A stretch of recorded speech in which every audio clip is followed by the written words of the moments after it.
I'm supposed to go, in the lines I'm supposed to know. I haven't yet figured out. They all look at me, they let me go, and they watch me moving. For Intellectual Property Division, Operation Top Down. It is January 30, 3:35 p.m. You rolling, Phil? Yeah, it's on. You didn't say action, Coppola. Very clever. Cute. Hey, where's Healy? I don't know. He was supposed to be here 15 minutes ago. Yeah, he was on call. He's probably just running a little long. Speak of the devil. There's the man. Sorry, gentlemen. I assume you've had a chance to review the materials? Yeah. Don, would you just care go over it briefly? Sure, absolutely. Just so you know, I have a video conference at 4, so... No problem. You guys know I've been working this case for the last 3 years. No, we haven't accomplished our initial objective, but we've been able to expand the scope of the operation. In our first big break, February 2nd, 2004, when we successfully apprehended Ed Koenig, a.k.a. Teflon. Don, sorry to interrupt. Could you just back up a moment so Barry and his guys can get a sense of the significance? Sure. Yeah, you guys received the email I sent out last week? Yeah. All right, as I stated in that document, Koenig's the number 2 man in an operation, elite ribbing operation known as CPX. Responsible for about $175 million worth of illicit IP. Given their status in the elite piracy field, they were a natural target for Operation Top Down. Barry, are you clear on the group structure? I've got a basic grasp of it, but I wouldn't mind a refresher. Yeah, just go easy on the techno-babble, all right? Not all of us are Microsoft certified. All right, I'm doing my best.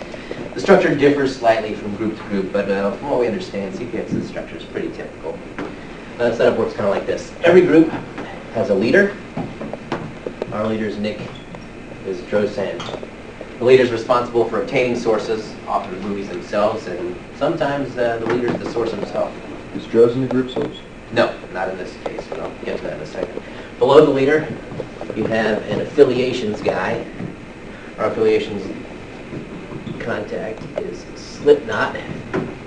He's responsible for getting the group access to top sites. Slipknot is European, according to Koenig, but we haven't been able to verify that one way or the other. Don, define top site for me. Sure.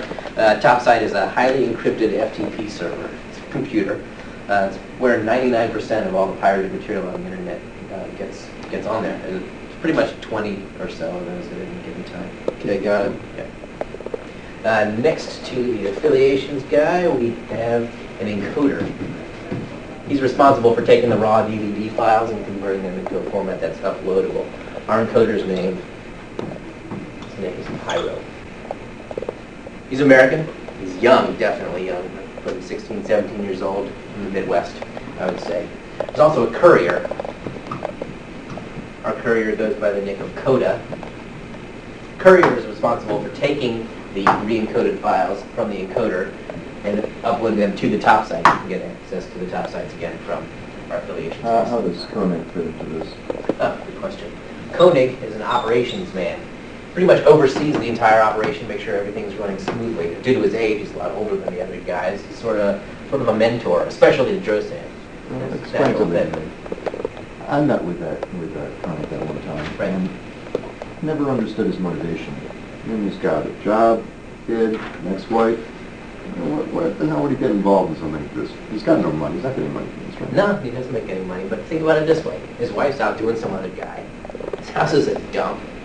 His job is dead end. He's going nowhere. He's got no life. Online, he's not Edward Koenig, though. Online, he's Teflon. He's offering advice to these guys. They're coming to him like he's some sort of hero, almost a god.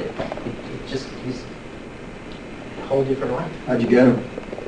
Well, we're tracking him for about 6 months. We're posing as a kid, trying to get his confidence. And he was really protective about his IP address, but eventually he slipped up. He sent us an email. So we went to the courts, got some paperwork, and we were able to get his IP address from Yahoo. You told me you got some movies for him or something? Is that how you hooked him? Actually, no. Almost the opposite. We posed as a newbie. And it was a little bit sad how easy it was to have him take us under his wing. Do I detect a wistful note of sympathy in your voice, Agent Burroughs? Oh, come on.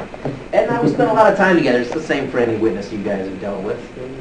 You spend enough time with the guy, and it's kind of hard not to feel sorry for him. Well, he sounds like a dumbass to me. Yeah, let's keep this moving, right? Tell them about the source. All right, right. CPX's main source goes by the nick of Trooper. Now, based on the movies these guys are getting, we know he's in the entertainment industry. Got to work for an editing house, and maybe even a studio. I'm surprised you haven't nailed him yet. I mean, if he's taking movies out of the studio, you'd think that would be traceable. Yeah, I think so. Well, you're probably right. Of all the members, Trooper's the one we feel the most confident about. It's a little more complicated. But the source, Trooper, he's the one that you're leveraging now, right? No, actually, there's another player here. Timothy Rudiger. Goes by the nick Griffin. Okay, before we go on, I need to make something perfectly clear. And it bears repeating, nothing spoken here is to go beyond these walls, understand? Vertigo is the key to the larger picture, and the slightest hint that something could go wrong will jeopardize the entire operation. Top-down's having an effect, and Vertigo and company have become a little skittish. Understood. Yep. I guess I don't see what the big deal is here. I mean, we get spooked, we could just do the same thing to him that we did to Koenig. I don't know. Koenig's a special case. He had older, he had responsibilities. You're saying because he's a kid, he has nothing to lose? I mean, what about college? No. Koenig had his alimony and his house payment. We come down on the kid, though, and we're just spending 3 months in a courtroom with his daddy's lawyer. He's offline. We lose all of his connections. Well, look, we'd like to keep milking Vertigo for his contacts. They're disparate, and they're rarely speaking to one another. As Don indicated, there's a significant downside to arresting him now, and we'd like to keep things on the up. So Rudiger has no idea he's wired. No, none whatsoever. Oh, that's beautiful. Congratulations. Thanks. We lucked into it. Thanks, Don. So that's the abbreviated history. I have one more question before we go on. I'm not clear about the relationship between Rudiger and the living group. Is that through Koenig? Yeah, exactly. At any one point in time, Koenig could have 2, 3, 4 of these guys working for him, all these kids, making purchases, hardware, things like that. He pay them through PayPal, they go out and make the purchase and ship it back to him. And they do this in hopes of joining CPX? Exactly. Koenig traded on the group's prestige. Occasionally he'd provide what's known as leech access to one of the top sites. A little trip to the IP candy store can go a long way, apparently. So that's the angle you took when you approached him, huh? Claimed to be one of these kids? Yeah, exactly. I see. Now, as Don mentioned earlier, Vertigo has enabled us to broadly expand top-down. Through him, Don's people have infiltrated ripping groups across 3 continents. We've made arrests all over Europe, including Madrid, Brussels, etc. Per Don's recommendation, we've publicized these arrests, but we've been judicious about it. A lot of our work has been purposely kept out of the papers. We don't want these guys nervous, but not too nervous. Got it. So if you've infiltrated some of the bigger groups, why not just post CMDs on their servers? I mean, scare the living shit out of little bastards. Probably shut the scene down for 6 months. Shutting down the scene for 6 months would be great, but we have an opportunity for more. We want high-profile arrests. We also want to have a team of insiders. So when the scene comes back online again, let's not kid ourselves, it will come back online again. We'll be ready. We'll have a prophylactic, so to speak. Oh, well. I'm sure Don can answer any further questions. Yeah, Don, nice work. So nuts and bolts. Yeah. You want our guys online for a while observing, and then we'll use them and expand the scope until as far as possible. Absolutely, right. We'll get you up to speed on the lingo, the technology. It won't take too long.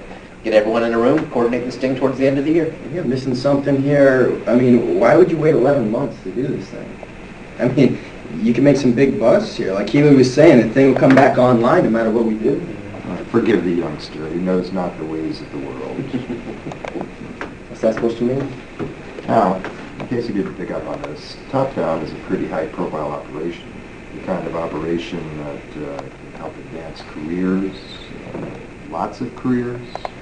I see. Hey, Don, not to tread on any sensitive territory or anything, but there's still one thing I'm not clear on.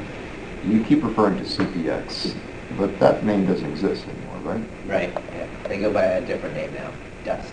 So what happened with that? Honestly, fucked up. Somehow, leader Drosan got wind of the operation and figured that Koenig had turned on them, and they left him just twisting in the wind. You think Koenig tipped him off? No way. I checked every one of his keystrokes personally. There's no way he contacted CPX without us knowing. So how does CPX Dust fit into the end game now? I mean, you lost your inside man, right? Right. You can use Brodiger? We tried that. We had Ed push Griffin as hard as we could towards Dust, but they wouldn't take him in. Koenig is still in touch with Rudy. Yeah. Rudiger has no idea that Teflon is working for us. So how are you going to take down Dust? The thing I learned about these kids is you don't go after them. They don't come to you. All right, Phil. Meeting's over. Shut the damn thing off. I could tell my friends, but they think I've lost it anyway. That this is just a passing phase.